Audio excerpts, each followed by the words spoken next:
Assalamualaikum warahmatullahi wabarakatuh.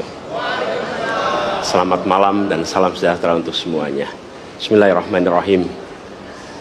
Negara hukum menempatkan hukum sebagai rujukan utama untuk memastikan hadir rasa keadilan, memberikan kebermanfaatan, dan memberikan kepastian kepada semua.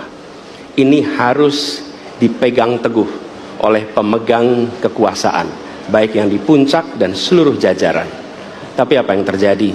Banyak aturan ditekuk sesuai dengan kepentingan yang sedang memegang kekuasaan. Apakah ini akan diteruskan? Tidak. Ini harus diubah. Ini harus dikembalikan.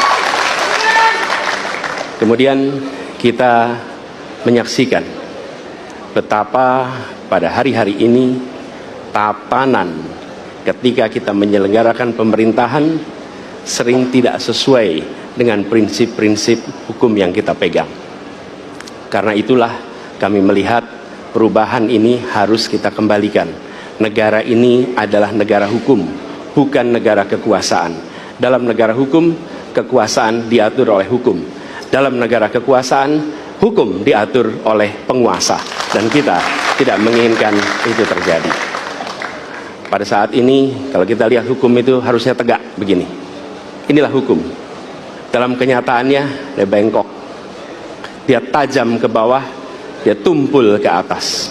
Dan kondisi ini tidak boleh didiamkan, tidak boleh dibiarkan, dan harus berubah. Karena itu kita mendorong perubahan. Mengembalikan hukum menjadi tegak kepada semuanya.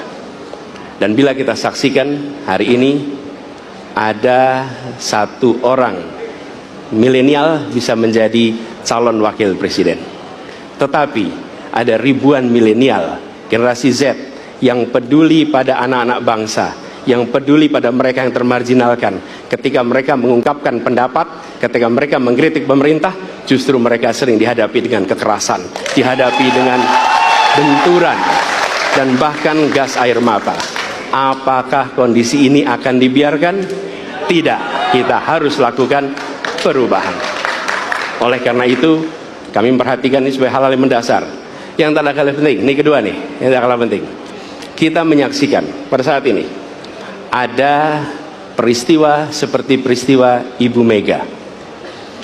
Ibu Mega Suryani Dewi, seorang ibu rumah tangga yang mengalami kekerasan rumah tangga, lapor pada negara, tidak diperhatikan, dan dia meninggal korban kekerasan. Apakah akan dibiarkan? Tidak, ini harus diubah.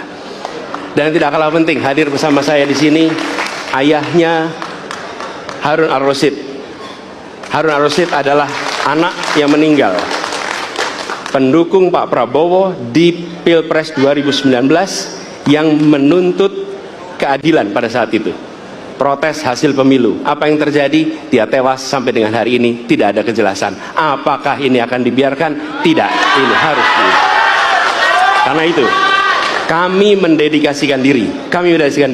Hadir untuk memberikan komitmen bahwa dari puncak sampai ke bawah kami akan tegakkan hukum pada siapa saja. Kami kembalikan marwah kehidupan bernegara yang menempatkan hukum sebagai tempat yang paling tinggi.